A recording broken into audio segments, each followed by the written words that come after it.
Olá, seja bem-vindo à Escola Bíblica Boas Novas. Estamos conversando sobre o livro de Filemon. Na verdade, já terminamos a nossa exposição, tivemos a primeira aula, foi muito legal, foi um momento bem bacana, de grande aproveitamento bíblico, teológico, risadas também, foi uma aula bem dinâmica e o tempo voou.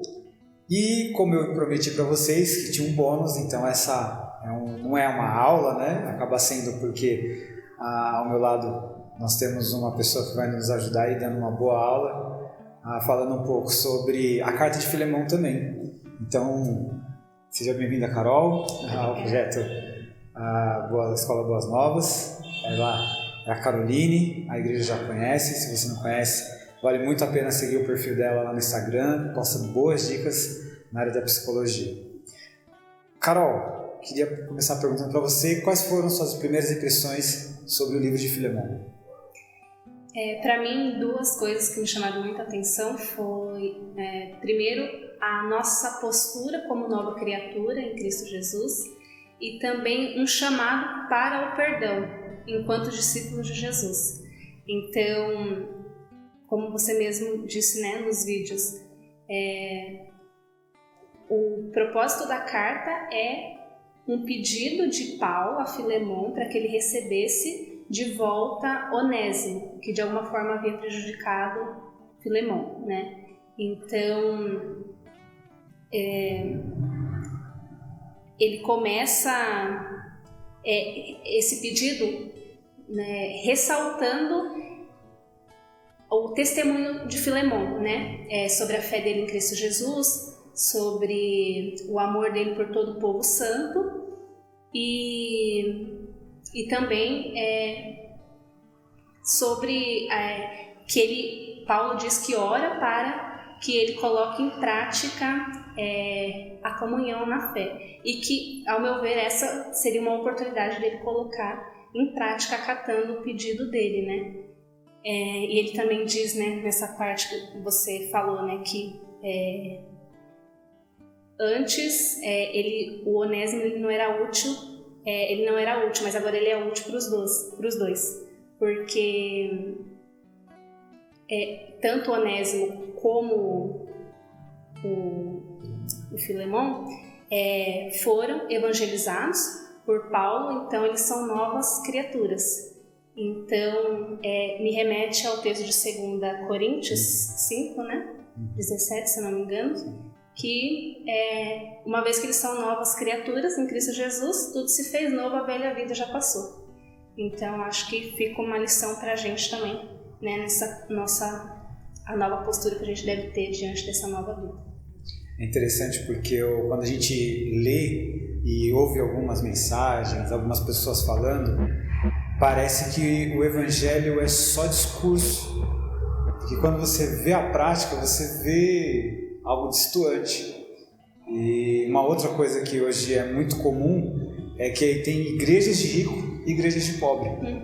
E você percebe que Paulo, ele ele evangeliza tanto rico quanto pobre. E a exigência do evangelho, ela não tem a ver com o nosso estado financeiro, mas tem a ver com a condição de filho, né?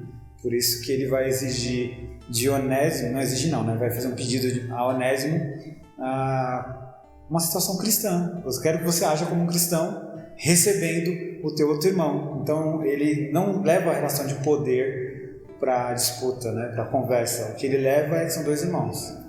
Mas entrando um pouco na sua área, não dá para olhar o texto e não ver que estamos falando de um escravo. E uma pergunta mais abrangente assim, como funciona a mente de uma pessoa que foi escravo? Obviamente, né, a gente só pode vislumbrar, só um escravo poderia dizer, mas como a psicologia vê isso, como você enxerga isso, essa mente de uma pessoa que foi submetida a um trabalho escravo ou indigno? Eu me lembrei de duas situações agora. A primeira é que a gente tinha até conversado, eu vi um trabalho que foi feito, uma pesquisa aqui no Brasil de pessoas que trabalhavam numa situação análoga à da escravidão e basicamente o o estudo era sobre o sofrimento psíquico, né, no trabalho escravo, as estratégias que essas pessoas desenvolveram para lidar ali com aquele sofrimento e também o que desencadeou, né, que foram patologias nessas pessoas. E uma delas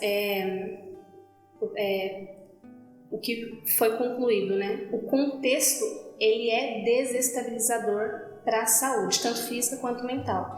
E eu já falei isso outras vezes, a saúde ela é integrada, então não tem como você ter saúde física e não ter saúde mental e vice-versa. Então,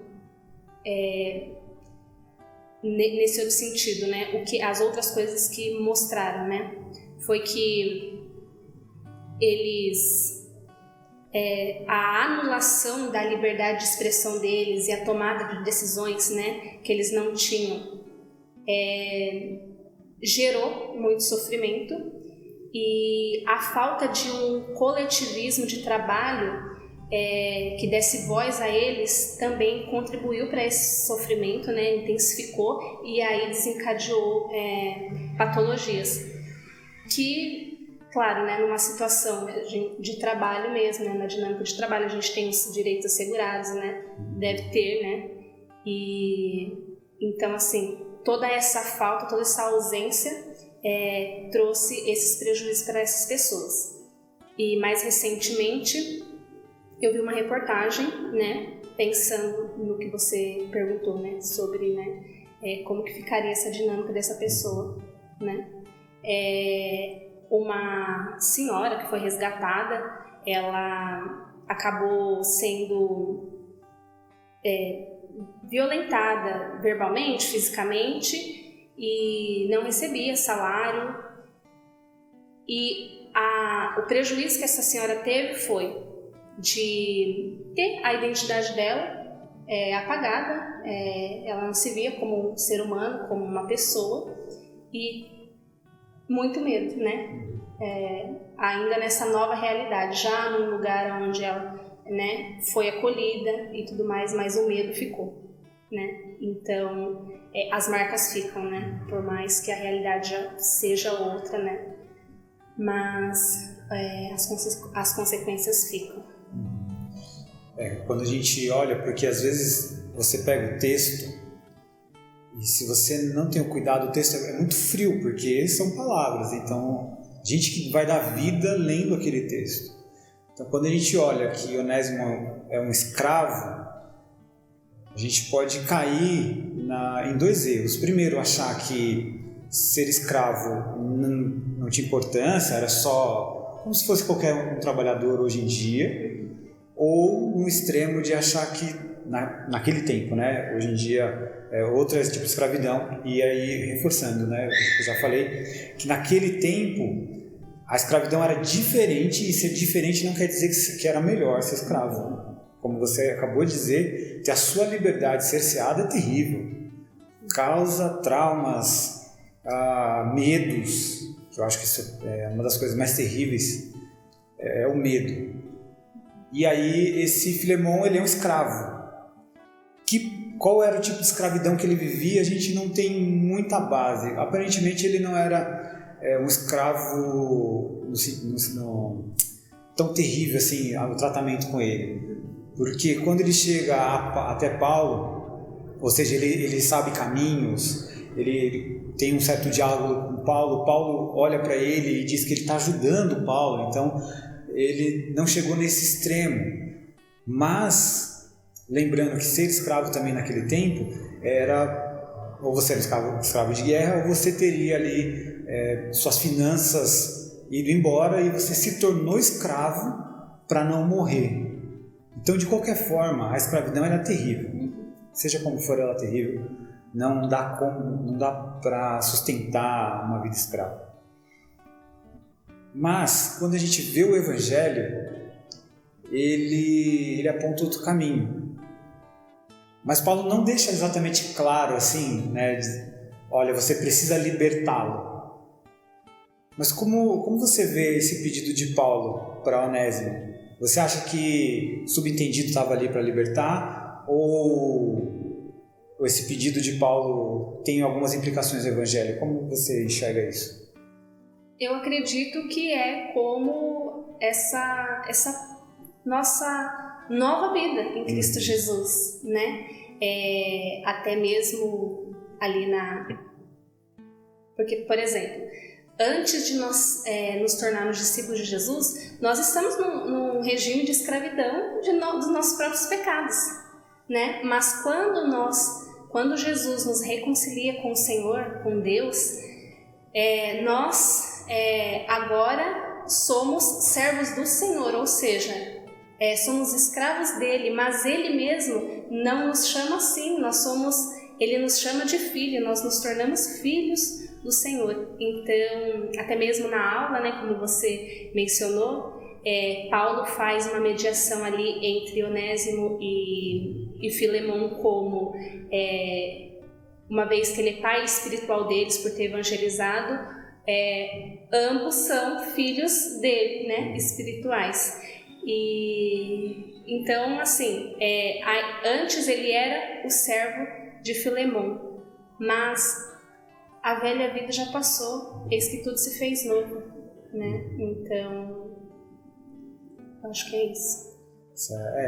Porque assim, quando você olha alguém falando, não, a escravidão tem que acabar, e assim, não deveria nem existir, mas quando você pega alguém escravo e diz assim, não, vamos libertá-lo. Só que libertar um escravo, libertar alguém, escravidão em todo sentido, né? De uma droga, de qualquer vício, qualquer coisa.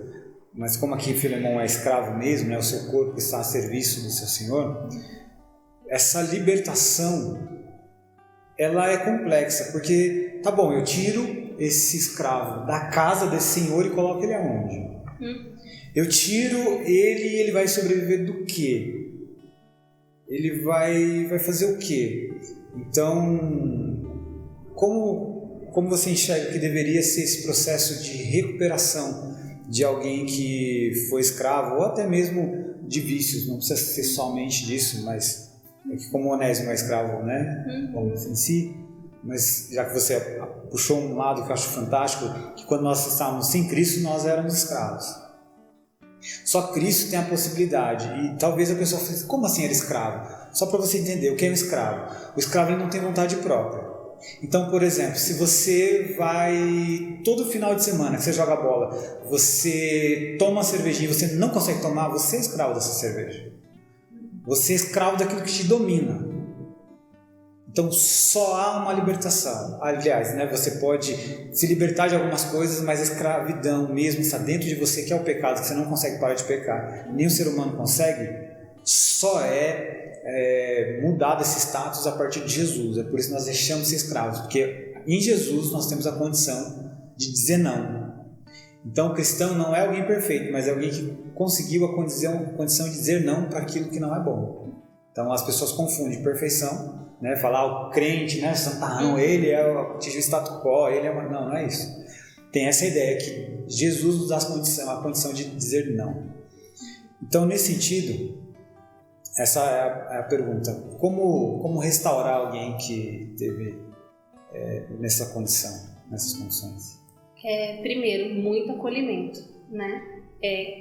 Obviamente vai ser um processo e, né, nesse exemplo específico, né, dessa senhora, ela, além do acolhimento, né, humanitário mesmo, o apoio psicológico, né, ter esse suporte, né, são marcas profundas, né, físicas e psicológicas. Mas pensando assim também nesse sentido, né, desse pedido de Paulo para Filemão, para, né, reintegrar ali o Onésimo, é um grande desafio, né? Pensando em nós como igreja, né, nós somos chamados para perdoar, uma vez que nós somos perdoados e erramos constantemente com o Senhor. É claro, né, nessa nova vida o pecado precisa ser um acidente. Mas quando a gente entende, né, que a nossa condição humana nos faz errar, e errar feio, né? A gente tem mais compaixão, né? Eu acredito, e claro, nesse caso específico, na força do Espírito Santo, né? O Filemon acatar esse pedido de Paulo. Bom, é isso. A carta é muito rica em detalhes e às vezes tem um paralelo também que a gente pode traçar, que eu não falei em nenhuma aula, e é isso que eu esqueci de falar hoje na aula, que na verdade quando a gente olha Filemon somos todos nós, porque em alguma medida nós rompemos com o nosso Senhor e a gente precisa de um intermediário. E nosso intermediário é um só, né? É Jesus Cristo. E também nesse sentido nós somos o filho perdido, porque saímos de casa, abandonamos. Filemon, ele nessa figura aí, né? Ele tem o seu escravo perdido, a sua propriedade. Mas é um paralelo também que nós podemos criar com o filho pródigo, né? Aquele que estava em casa e que decidiu sair. Como nós não sabemos os pormenores do porquê Onésimo deixou Filemon, então esse paralelo é possível, de olhar e falar, poxa, é um filho pródigo que está retornando a casa. E aí a gente também pode pensar em outra coisa, porque no filho pródigo ele precisou cair em si para retornar. Mas de quando em quando nós precisamos ser o Paulo de fazer com que o filho volte. Então, eu acho que essa carta é maravilhosa porque ela tem muitos ensinamentos e esse é um muito forte se você está andando e você vê alguém perdido, seja um Paulo na vida dele e peça para ele retornar. Se você é um Filemon, retorne. E se você é um Onésimo, retorne. Se você é um Filemon, você precisa perdoar e você precisa acolher, como a Carol bem disse, porque é muito simples jogar alguém na rua e dizer, tá bom, não é mais problema meu. Tá, mas é problema de quem agora? Então, o cristianismo, ele não é uma religião que vai contra a cultura só por ser contra a cultura. Ele vai contra a cultura para dar apoio e sempre alguém paga o preço. Então, Paulo diz que pagaria o preço caso tivesse alguma coisa e pede para que Filemon também receba as custas disso, porque vai manter alguém dentro de casa que seria seu escravo, mas agora ganha um novo status. E não é mais um escravo, mas é um irmão na fé. E isso é só no Evangelho. Nenhuma outra religião dá essa possibilidade de tornar alguém que era escravo, que era um ninguém, em se tornar irmão do seu Senhor, que na verdade já deixou de ser Senhor, se tornou irmão e agora eles caminham junto. Então, convido você a reler essa carta de Filemon, continuar estudando Filemon e estudar a Bíblia, porque ela é fantástica, nós tiramos grandes lições para a vida. Considerações final, Carol? É isso, obrigada pelo convite. Eu amo a palavra do Senhor e amo ter esses bate-papos com você e com os irmãos. Legal, obrigado, Carol. Irmãos, sempre vamos ter bons bate-papos, porque Deus nos deu a graça de ter pessoas ao nosso redor que amam o Senhor, que entenderam que acima da vida está o Senhor. Então, que Deus te abençoe. E semana que vem nós já começamos com a aula de Filemon, de Colossenses, vai folheando, vai lendo aí, porque nós vamos conversar bastante sobre Colossenses. Deus vai falar ainda mais ao nosso coração, aos nossos corações. Que Deus te abençoe e boas reflexões.